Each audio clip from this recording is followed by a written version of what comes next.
البلد نام پہلی ہی آیت لا اقسم بہذا البلد کے لفظ البلد کو اس کا نام قرار دیا گیا ہے۔ زمانہ نزول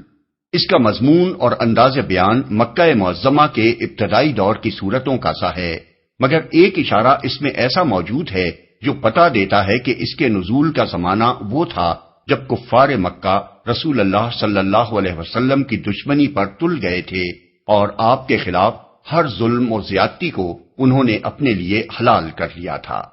موضوع اور مضمون اس سورے میں ایک بہت بڑے مضمون کو چند مختصر جملوں میں سمیٹ دیا گیا ہے، اور یہ قرآن کا کمال اعجاز ہے کہ ایک پورا نظریہ حیات جسے مشکل سے ایک ضخیم کتاب میں بیان کیا جا سکتا تھا، اس چھوٹی سی سورت کے چھوٹے چھوٹے فقروں میں نہایت مؤثر طریقے سے بیان کر دیا گیا ہے۔ اس کا موضوع دنیا میں انسان کی اور انسان کے لیے دنیا کی صحیح حیثیت سمجھانا اور یہ بتانا ہے کہ خدا نے انسان کے لیے سعادت اور شقاوت کے دونوں راستے کھول کر رکھ دیے ہیں، ان کو دیکھنے اور ان پر چلنے کے وسائل بھی اسے فراہم کر دیے ہیں، اور اب یہ انسان کی اپنی کوشش اور محنت پر موقوف ہے کہ وہ سعادت کی راہ چل کر اچھے انجام کو پہنچتا ہے یا شقاوت کی راہ اختیار کر کے برے انجام سے دوچار ہوتا ہے۔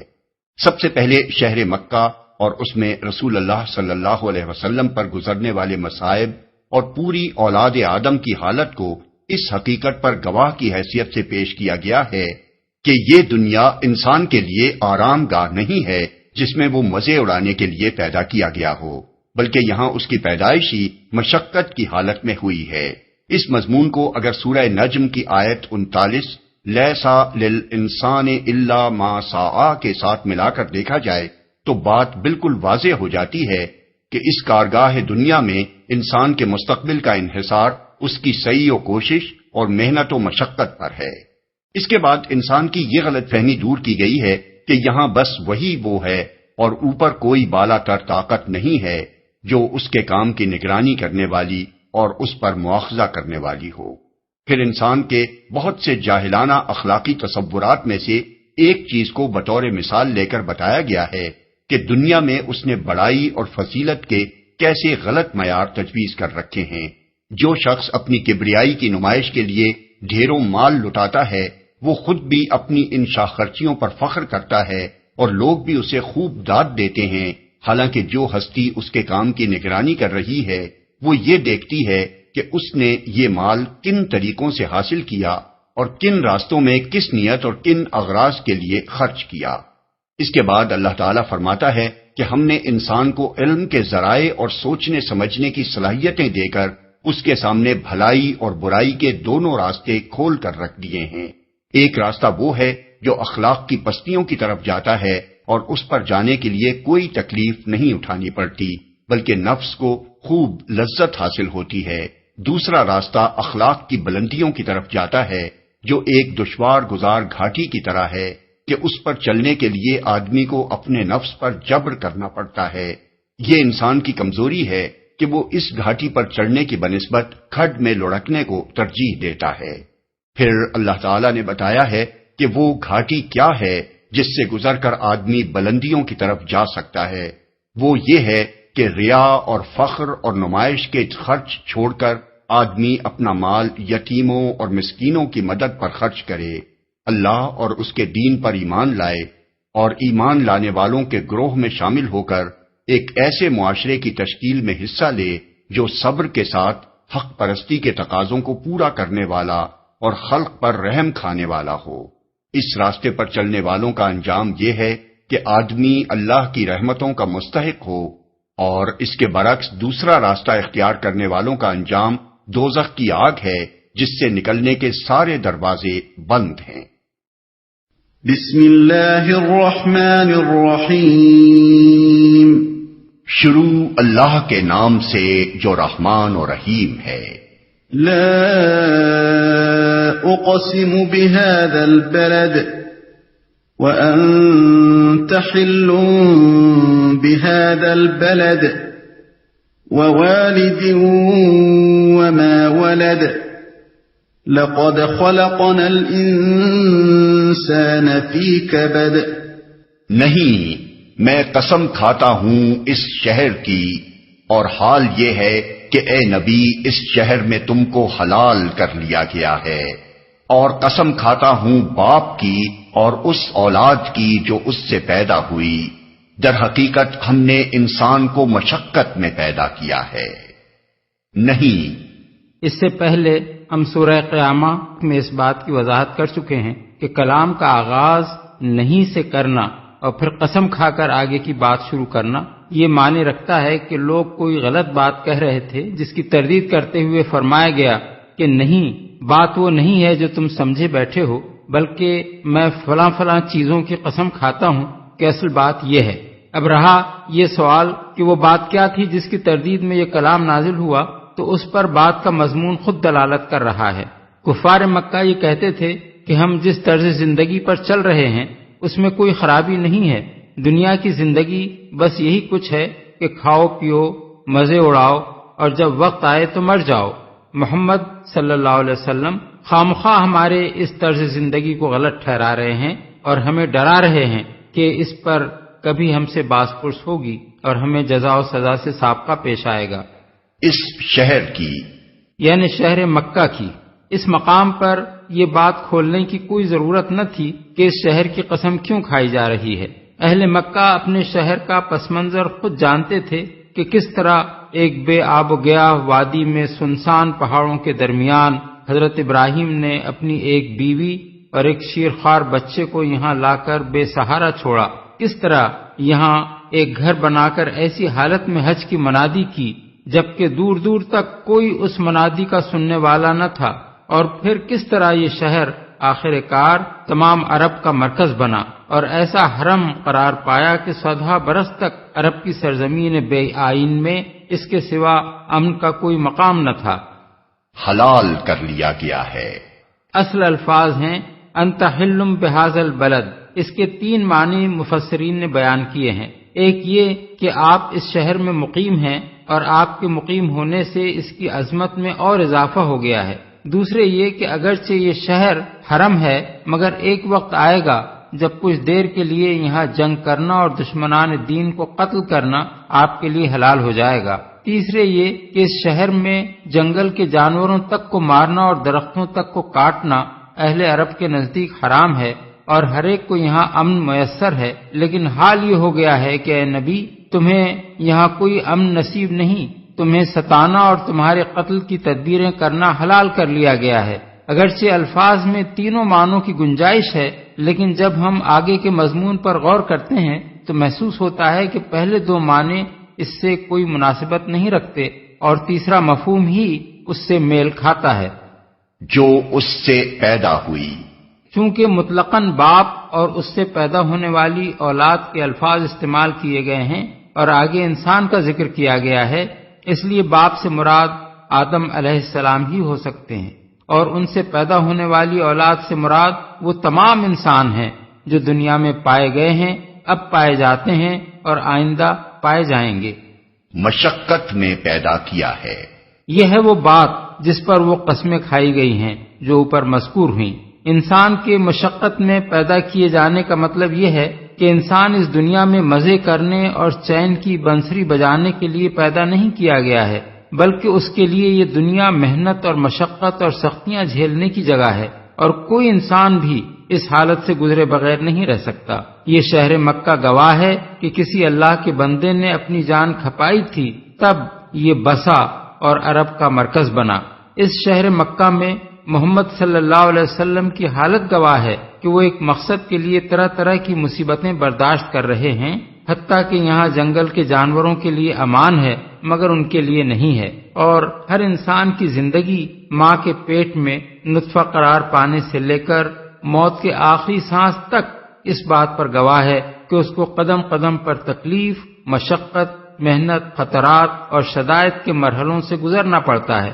جس کو تم بڑی سے بڑی قابل رشک حالت میں دیکھتے ہو۔ وہ بھی جب ماں کے پیٹ میں تھا تو ہر وقت اس خطرے میں مبتلا تھا کہ اندر ہی مر جائے یا اس کا اسقاط ہو جائے۔ زچگی کے وقت اس کی موت اور زندگی کے درمیان بال بھر سے زیادہ فاصلہ نہ تھا، پیدا ہوا تو اتنا بے بس تھا کہ کوئی دیکھ بھال کرنے والا نہ ہوتا تو پڑے پڑے ہی سسک سسک کر مر جاتا۔ چلنے کے قابل ہوا تو قدم قدم پر گرا پڑتا تھا۔ بچپن سے جوانی اور بڑھاپے تک ایسے ایسے جسمانی تغیرات سے اس کو گزرنا پڑا کہ کوئی تغیر بھی اگر غلط سمت میں ہو جاتا تو اس کی جان کے لالے پڑ جاتے۔ وہ اگر بادشاہ یا ڈکٹیٹر بھی ہے تو کسی وقت اس اندیشے سے اس کو چین نصیب نہیں ہے کہ کہیں اس کے خلاف کوئی سازش نہ ہو جائے۔ وہ اگر فاتح عالم بھی ہے تو کسی وقت اس خطرے سے امن میں نہیں ہے کہ اس کے اپنے سپہ سالاروں میں سے کوئی بغاوت نہ کر بیٹھے۔ وہ اگر اپنے وقت کا قارون بھی ہے تو اس فکر میں ہر وقت غلطاں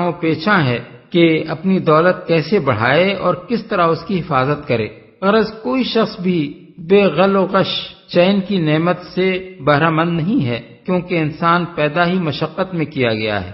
أَيَحْسَبُ أَن لَّن يَقْدِرَ عَلَيْهِ أَحَدٌ کیا اس نے یہ سمجھ رکھا ہے کہ اس پر کوئی قابو نہ پا سکے گا؟ یعنی کیا یہ انسان جو ان حالات میں گھرا ہوا ہے اس غرے میں مبتلا ہے کہ وہ دنیا میں جو کچھ چاہے کرے، کوئی بالاتر اقتدار اس کو پکڑنے اور اس کا سر نیچے کر دینے والا نہیں ہے؟ حالانکہ آخرت سے پہلے خود اس دنیا میں بھی ہر آن وہ دیکھ رہا ہے کہ اس کی تقدیر پر کسی اور کی فرمانروائی قائم ہے، جس کے فیصلوں کے آگے اس کی ساری تدبیریں دھری کی دھری رہ جاتی ہیں۔ زلزلے کا ایک جھٹکا، ہوا کا ایک طوفان، دریاؤں اور سمندروں کی ایک طغیانی اسے یہ بتا دینے کے لیے کافی ہے کہ خدائی طاقتوں کے مقابلے میں وہ کتنا بل بوتا رکھتا ہے۔ ایک اچانک حادثہ اچھے خاصے بھلے چنگے انسان کو اپاہج بنا کر رکھ دیتا ہے۔ تقدیر کا ایک پلٹا بڑے سے بڑے با اقتدار آدمی کو عرش سے فرش پر لا گراتا ہے۔ عروج کے آسمان پر پہنچی ہوئی قوموں کی قسمتیں جب بدلتی ہیں تو وہ اسی دنیا میں ذلیل و خوار ہو کر رہ جاتی ہیں جہاں کوئی ان سے آنکھ ملانے کی ہمت نہ رکھتا تھا۔ اس انسان کے دماغ میں آخر کہاں سے یہ ہوا بھر گئی کہ کسی کا اس پر بس نہیں چل سکتا۔ يقول أهلكت مالا لبدا کہتا ہے کہ میں نے ڈھیروں مال اڑا دیا۔ انفقت مالا لبدا یعنی میں نے ڈھیر سا مال خرچ کر دیا نہیں کہا، بلکہ اہلکت مالا لبدا کہا، جس کے لفظی معنی ہیں میں نے ڈھیر سا مال ہلاک کر دیا، یعنی لٹا دیا یا اڑا دیا۔ یہ الفاظ ظاہر کرتے ہیں کہ کہنے والے کو اپنی مالداری پر کتنا فخر تھا کہ جو ڈھیر سا مال اس نے خرچ کیا وہ اس کی مجموعی دولت کے مقابلے میں اتنا ہیج تھا کہ اس کے لٹا دینے یا اڑا دینے کی اسے کوئی پرواہ نہ تھی۔ اور یہ مال اڑا دینا تھا کس مد میں؟ کسی حقیقی نیکی کے کام میں نہیں، جیسا کہ آگے کی آیات سے خود بخود مترشح ہوتا ہے، بلکہ اپنی دولت مندی کی نمائش اور اپنے فخر اور اپنی بڑائی کے اظہار میں۔ قصیدہ گو شاعروں کو بھاری انعامات دینا، شادی اور غمی کی رسموں میں سینکڑوں ہزاروں آدمیوں کی دعوت کر ڈالنا، جوئے میں ڈھیروں دولت ہار دینا، جوا جیت جانے پر اونٹ کاٹنا اور خوب یار دوستوں کو کھلانا، میلوں میں بڑے لاؤ لشکر کے ساتھ جانا اور دوسرے سرداروں سے بڑھ کر شان و شوکت کا مظاہرہ کرنا، تقریبات میں بے تحاشا کھانے پکوانا اور اذن عام دے دینا کہ جس کا جی چاہے آئے اور کھائے، یا اپنے ڈیرے پر کھلا لنگر جاری رکھنا کہ دور دور تک یہ شہرت ہو جائے کہ فلاں رئیس کا دسترخوان بڑا وسیع ہے۔ یہ اور ایسے ہی دوسرے نمائشی اخراجات تھے جنہیں جاہلیت میں آدمی کی فیاضی اور فراخ دلی کی علامت اور اس کی بڑائی کا نشان سمجھا جاتا تھا۔ انہی پر ان کی تعریفوں کے ڈنکے بجتے تھے، انہی پر ان کی مدح کے قصیدے پڑھے جاتے تھے، اور وہ خود بھی ان پر دوسروں کے مقابلے میں اپنا فخر جتاتے تھے۔ أَيَحْسَبُ أَن لَّمْ يَرَهُ أَحَدٌ کیا وہ سمجھتا ہے کہ کسی نے اس کو نہیں دیکھا؟ یعنی کیا یہ فخر جتانے والا یہ نہیں سمجھتا کہ اوپر کوئی خدا بھی ہے جو دیکھ رہا ہے کہ کن ذرائع سے اس نے یہ دولت حاصل کی، کن کاموں میں اسے کھپایا اور کس نیت، کن اغراض اور کن مقاصد کے لیے اس نے یہ سارے کام کیے؟ کیا وہ سمجھتا ہے کہ خدا کے ہاں اس فضول خرچی، اس شہرت طلبی اور اس تفاخر کی کوئی قدر ہوگی؟ کیا اس کا خیال ہے کہ دنیا کی طرح خدا بھی اس سے دھوکہ کھا جائے گا؟ أَلَمْ نَجْعَل لَّهُ عَيْنَيْنِ وَلِسَانًا وَشَفَتَيْنِ وَهَدَيْنَاهُ النَّجْدَيْنِ کیا ہم نے اسے 2 آنکھیں اور 1 زبان اور 2 ہونٹ نہیں دیے اور دونوں نمایاں راستے اسے نہیں دکھا دیے؟ 2 ہونٹ نہیں دیے مطلب یہ ہے کہ کیا ہم نے اسے علم اور عقل کے ذرائع نہیں دیے؟ 2 آنکھوں سے مراد گائے بھینس کی آنکھیں نہیں بلکہ وہ انسانی آنکھیں ہیں جنہیں کھول کر آدمی دیکھے تو اسے ہر طرف وہ نشانات نظر آئیں جو حقیقت کا پتہ دیتے ہیں اور صحیح و غلط کا فرق سمجھاتے ہیں۔ زبان اور ہونٹوں سے مراد محض بولنے کے آلات نہیں ہیں بلکہ نفس ناطقہ ہے جو ان آلات کی پشت پر سوچنے سمجھنے کا کام کرتا ہے اور پھر ان سے اظہار معافی ضمیر کا کام لیتا ہے۔ راستے اسے نہیں دکھا دیے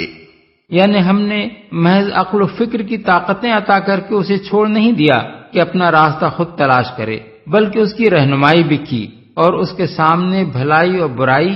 نیکی اور بدی کے دونوں راستے نمایاں کر کے رکھ دیے تاکہ وہ خوب سوچ سمجھ کر ان میں سے جس کو چاہے اپنی ذمہ داری پر اختیار کر لے۔ یہ وہی بات ہے جو سورہ دہر میں فرمائی گئی ہے کہ ہم نے انسان کو ایک مخلوط نطفے سے پیدا کیا تاکہ اس کا امتحان لیں اور اس غرض کے لیے ہم نے اسے سننے اور دیکھنے والا بنایا، ہم نے اسے راستہ دکھا دیا، خواہ شکر کرنے والا بنے یا کفر کرنے والا۔ آیات 2 اور 3۔ فَلَقْتَحَمَ الْعَقَبَةَ وَمَا أَدْرَاكَ مَا الْعَقَبَةُ مگر اس نے دشوار گزار گھاٹی سے گزرنے کی ہمت نہ کی،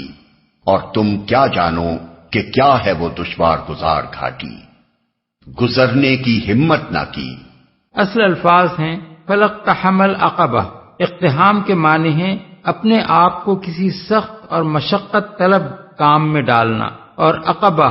اس دشوار گزار راستے کو کہتے ہیں جو بلندی پر جانے کے لیے پہاڑوں میں سے گزرتا ہے۔ بس آیت کا مطلب یہ ہے کہ 2 راستے جو ہم نے اسے دکھائے ان میں سے ایک بلندی کی طرف جاتا ہے مگر مشقت طلب اور دشوار گزار ہے، اس میں آدمی کو اپنے نفس اور اس کی خواہشوں سے اور شیطان کی ترغیبات سے لڑ کر چلنا پڑتا ہے، اور دوسرا آسان راستہ ہے جو کھڈوں میں اترتا ہے مگر اس سے پستی کی طرف جانے کے لیے کسی محنت کی ضرورت نہیں پڑتی بلکہ بس اپنے نفس کی باغیں ڈھیلی چھوڑ دینا کافی ہے، پھر آدمی خود نشیب کی طرف لڑھکتا چلا جاتا ہے۔ اب یہ آدمی جس کو ہم نے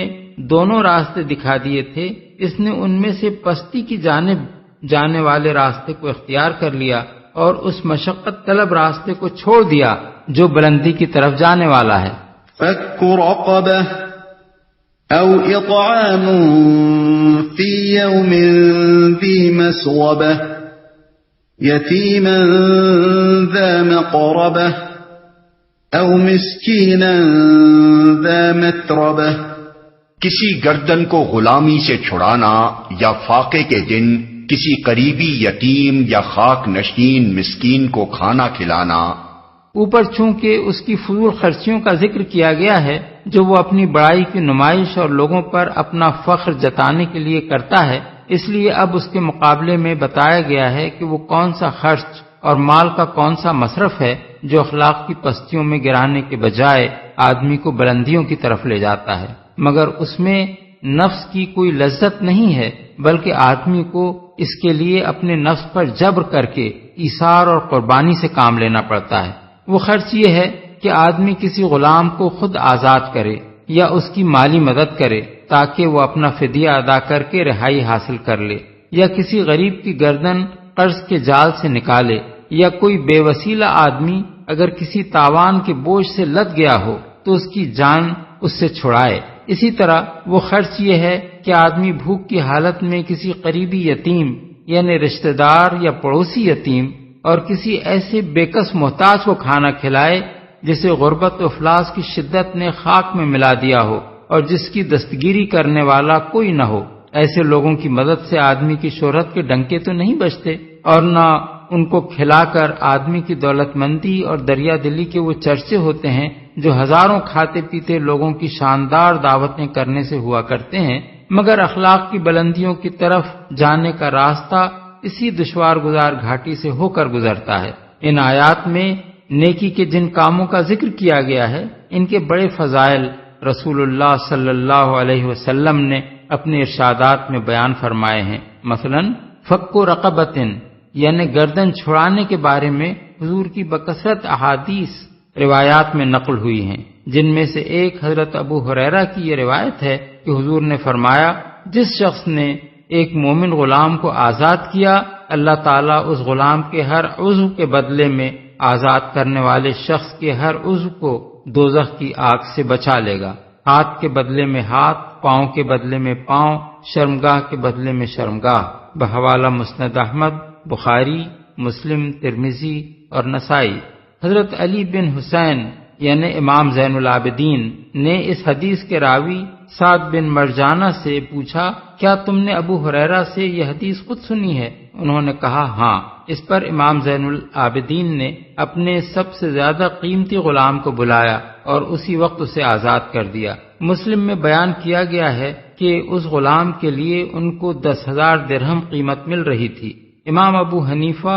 اور امام شعبی نے اسی آیت کی بنا پر کہا ہے کہ غلام آزاد کرنا صدقے سے افضل ہے، کیونکہ اللہ تعالیٰ نے اس کا ذکر صدقے پر مقدم رکھا ہے۔ مساکین کی مدد کے فضائل بھی حضور نے بکثرت احادیث میں ارشاد فرمائے ہیں۔ ان میں سے ایک حضرت ابو ہریرہ کی یہ حدیث ہے کہ حضور نے فرمایا، السعی علی الارملہ والمسکین کالسعی فی سبیل اللہ واحسبہ قال کالقائم لا یفطر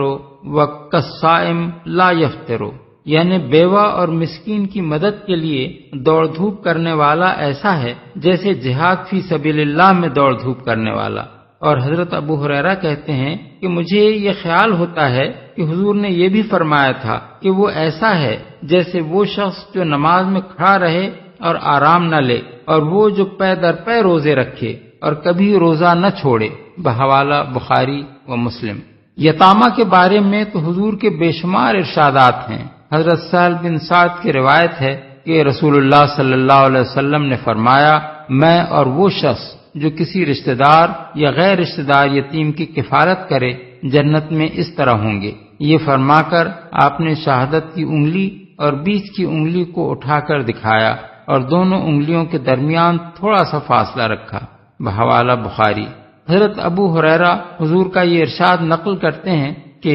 مسلمانوں کے گھروں میں بہترین گھر وہ ہے جس میں کسی یتیم سے نیک سلوک ہو رہا ہو، اور بدترین گھر وہ ہے جس میں کسی یتیم سے برا سلوک ہو رہا ہو۔ بحوالہ ابن ماجہ، بخاری فی الادب المفرد۔ حضرت ابو امامہ کہتے ہیں کہ حضور نے فرمایا، جس نے کسی یتیم کے سر پر ہاتھ پھیرا اور محض اللہ کی خاطر پھیرا، اس بچے کے ہر بال کے بدلے جس پر اس شخص کا ہاتھ گزرا اس کے لیے نیکیاں لکھی جائیں گی، اور جس نے کسی یتیم لڑکے یا لڑکی کے ساتھ نیک برتاؤ کیا، وہ اور میں جنت میں اس طرح ہوں گے۔ اور یہ فرما کر حضور نے اپنی 2 انگلیاں ملا کر بتائیں۔ بحوالہ مسند احمد اور ترمذی۔ ابن عباس کا بیان ہے کہ سرکار رسالت مآب نے ارشاد فرمایا، جس نے کسی یتیم کو اپنے کھانے اور پینے میں شامل کیا، اللہ نے اس کے لیے جنت واجب کر دی، الا یہ کہ وہ کوئی ایسا گناہ کر بیٹھا ہو جو معاف نہیں کیا جا سکتا۔ بحوالہ شرح السنہ۔ حضرت ابو ہریرہ فرماتے ہیں کہ ایک شخص نے رسول اللہ صلی اللہ علیہ وسلم سے شکایت کی کہ میرا دل سخت ہے۔ حضور نے فرمایا، یتیم کے سر پر ہاتھ پھیر اور مسکین کو کھانا کھلا۔ بروایت مسند احمد۔ ثم كان من الذين آمنوا وتواصوا بالصبر وتواصوا بالمرحمة۔ پھر اس کے ساتھ یہ کہ آدمی ان لوگوں میں شامل ہو جو ایمان لائے اور جنہوں نے ایک دوسرے کو صبر اور خلق خدا پر رحم کی تلقین کی۔ جو ایمان لائے یعنی ان اوصاف کے ساتھ یہ ضروری ہے کہ آدمی مومن ہو، کیونکہ ایمان کے بغیر نہ کوئی عمل صالح ہے اور نہ اللہ کے ہاں وہ مقبول ہو سکتا ہے۔ قرآن مجید میں بکثرت مقامات پر اس کی تصریح کی گئی ہے کہ نیکی وہی قابل قدر اور ذریعہ نجات ہے جو ایمان کے ساتھ ہو۔ مثلا سورہ نساء میں فرمایا، جو نیک اعمال کرے خواہ وہ مرد ہو یا عورت اور ہو وہ مومن، تو تو ایسے لوگ جنت میں داخل ہوں گے۔ آیت 124۔ سورہ نحل میں فرمایا جو نیک عمل کرے خواہ وہ مرد ہو یا عورت اور ہو وہ مومن تو ہم اسے پاکیزہ زندگی بسر کرائیں گے اور ایسے لوگوں کو ان کا اجر ان کے بہترین اعمال کے مطابق عطا کریں گے۔ آیت 97۔ سورہ مومن میں فرمایا اور جو نیک عمل کرے خواہ وہ مرد ہو یا عورت اور ہو وہ مومن ایسے لوگ جنت میں داخل ہوں گے، وہاں ان کو بے حساب رزق دیا جائے گا۔ آیت 40۔ قرآن پاک کا جو شخص بھی مطالعہ کرے گا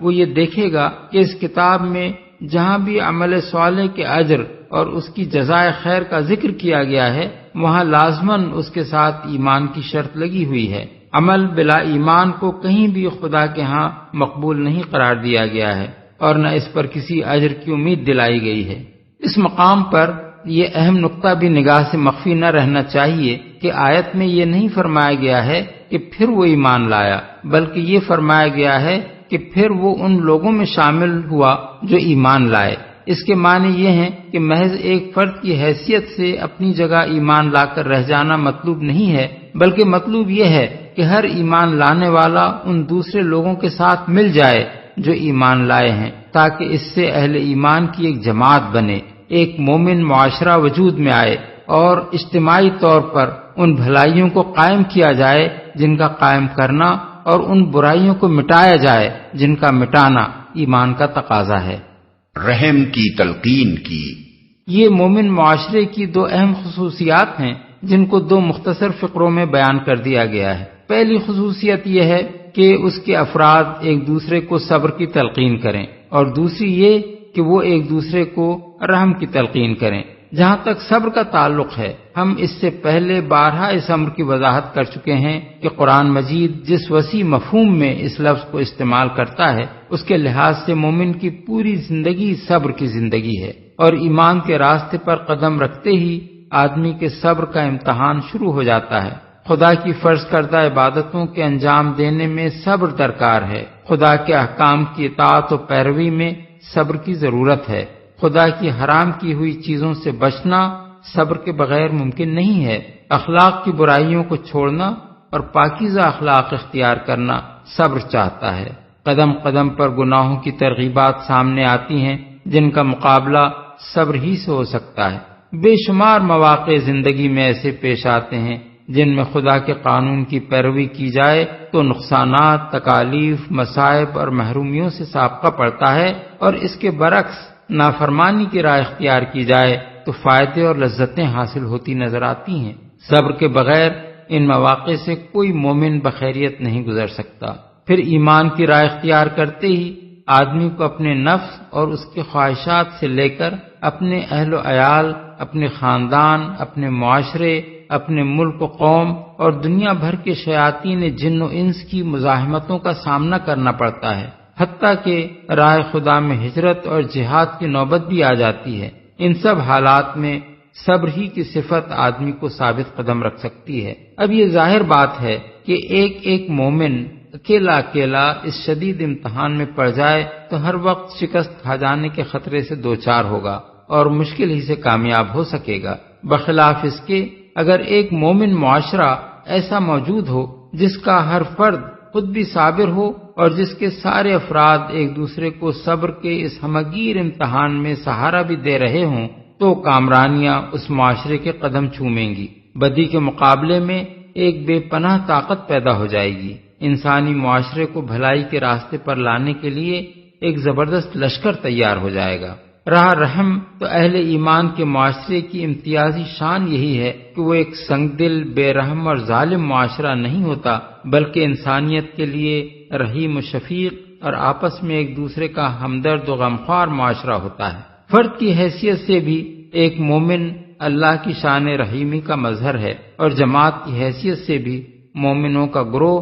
خدا کے اس رسول کا نمائندہ ہے جس کی تعریف میں فرمایا گیا ہے کہ وَمَا أَرْسَلْنَاكَ إِلَّا رَحْمَةً لِّلْعَالَمِينَ، سورہ الانبیاء آیت 106۔ حضور صلی اللہ علیہ وسلم نے سب سے بڑھ کر جس بلند اخلاقی صفت کو اپنی امت میں فروغ دینے کی کوشش فرمائی ہے وہ یہی رحم کی صفت ہے۔ مثال کے طور پر آپ کے حسب ذیل ارشادات ملاحظہ ہوں جن سے معلوم ہوتا ہے کہ آپ کی نگاہ میں اس کی کیا اہمیت تھی۔ حضرت جریر بن عبداللہ کی روایت ہے کہ رسول اللہ صلی اللہ علیہ وسلم نے فرمایا، لا یرحم اللہ من لا یرحم الناس، بحوالہ بخاری و مسلم، یعنی اللہ اس شخص پر رحم نہیں کرتا جو انسانوں پر رحم نہیں کرتا۔ حضرت عبداللہ بن عمرو بن العاص کہتے ہیں کہ حضور نے فرمایا، الراحمون یرحمہم الرحمن ارحموا من فی الارض یرحمکم من فی السماء، بروایت ابو داؤد اور ترمذی، یعنی رحم کرنے والوں پر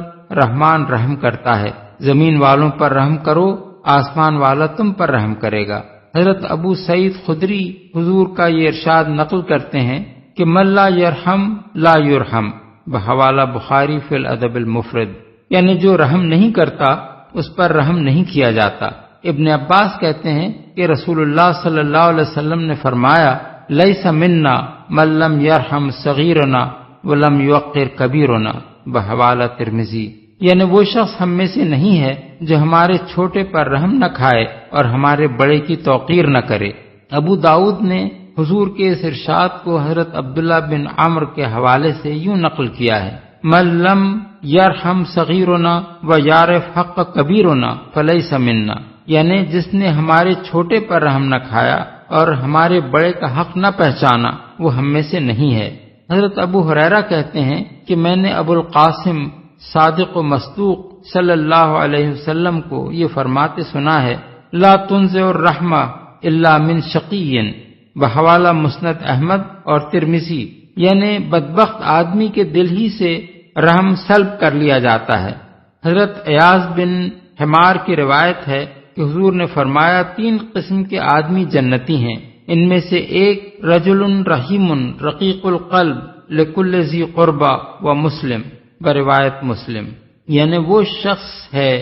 جو ہر رشتہ دار اور ہر مسلمان کے لیے رحیم اور رقیق القلب ہو۔ حضرت نعمان بن بشیر کا بیان ہے کہ رسول اللہ صلی اللہ علیہ وسلم نے فرمایا، تری المؤمنین وتراحمہم وتوادہم وتعاطفہم کمثل الجسد اذا اشتکى عضوا تداعى له سائر الجسد بالسہر والحمى، یعنی تم مومنوں کو آپس کے رحم اور محبت اور ہمدردی کے معاملے میں ایک جسم کی طرح پاؤ گے کہ اگر ایک عضو میں کوئی تکلیف ہو تو سارا جسم اس کی خاطر بے خوابی اور بخار میں مبتلا ہو جاتا ہے، بروایت بخاری و مسلم۔ حضرت ابو موسیٰ اشعری کہتے ہیں کہ حضور نے فرمایا، المؤمن للمؤمن کالبنیان یشد بعضہ بعضا، بحوالہ بخاری و مسلم، یعنی مومن دوسرے مومن کے لیے اس دیوار کی طرح ہے جس کا ہر حصہ دوسرے حصے کو مضبوط کرتا ہے۔ حضرت عبداللہ بن عمر حضور کا یہ ارشاد نقل کرتے ہیں، المسلم اخو المسلم لا یظلمہ ولا یسلمہ ومن کان فی حاجت اخیہ کان اللہ فی حاجتہ ومن فرج عن مسلم کربۃ فرج اللہ عنہ کربۃ من قربات یوم القیامہ ومن ستر مسلما سترہ اللہ یوم القیامہ، بحوالہ بخاری و مسلم، یعنی مسلمان کا بھائی ہے، نہ اس پر ظلم کرتا ہے نہ اس کی مدد سے باز رہتا ہے۔ جو شخص اپنے بھائی کی کسی حاجت کو پورا کرنے میں لگا ہوگا اللہ اس کی حاجت پوری کرنے میں لگ جائے گا، اور جو شخص کسی مسلمان کو کسی مصیبت سے نکالے گا اللہ تعالیٰ اسے روز قیامت کی مصیبتوں میں سے کسی مصیبت سے نکال دے گا، اور جو شخص کسی مسلمان کی عیب پوشی کرے گا اللہ قیامت کے روز اس کی عیب پوشی کرے گا۔ ان ارشادات سے معلوم ہو جاتا ہے کہ نیک اعمال کرنے والوں کو ایمان لانے کے بعد اہل ایمان کے گروہ میں شامل ہونے کی جو ہدایت قرآن مجید کی اس آیت میں دی گئی ہے اس سے کس قسم کا معاشرہ بنانا مقصود ہے۔ اولئک اصحاب المیمنہ والذین کفروا بآیاتنا هم اصحاب المشأمہ علیہم نار مؤصدہ۔ یہ لوگ ہیں دائیں بازو والے، اور جنہوں نے ہماری آیات کو ماننے سے انکار کیا وہ بائیں بازو والے ہیں، ان پر آگ چھائی ہوئی ہوگی۔ بائیں بازو والے ہیں۔ دائیں بازو اور بائیں بازو کی تشریح ہم سورہ واقعہ کی تفسیر میں کر چکے ہیں۔ آگ چھائی ہوئی ہوگی، یعنی آگ اس طرح ان کو ہر طرف سے گھیرے ہوئے ہوگی کہ اس سے نکلنے کا کوئی راستہ